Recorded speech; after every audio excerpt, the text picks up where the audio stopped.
రెండవది kidney recover అవటానికి first reason ఏంటంటే అసలు కిడ్నీ ఎందుకు పోయింది, ఇది చేయాలి. కిడ్నీ ఎందుకు పోయింది?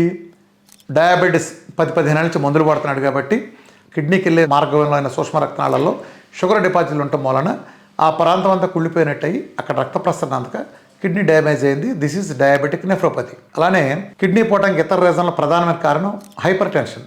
హైపర్ టెన్షన్కి వాడే పెంట మందులు. అలానే మీరు కొలెస్ట్రాల్ పేరు చెప్పించే ఈ శతాబ్దపు నీచమైన కమీన్ డ్రగ్, స్టాటిన్ డ్రగ్, ఇవన్నీ కూడా కిడ్నీని కొల్లబొడుస్తాయి. పెయిన్ వచ్చిందని పెయిన్ కిల్లర్కి వాడే ప్రతిబిళ్ళ కిడ్నీని కొల్లబొడి చదువుతుంది. అలాగే మీరు బీపీని కంట్రోల్లో ఉందామనే భ్రమలో ఉండటం కోసం మన అలోపతిక్ కాళ్ళు ఇచ్చే ప్రతి మందు కూడా కిడ్నీని కొల్లబొడి చదువుతుంది. సో వీటన్నిటి కారణం కిడ్నీ పోతాయంటే మనం చేయాల్సింది ఏంటి? వాటిని దూరం చేయటం.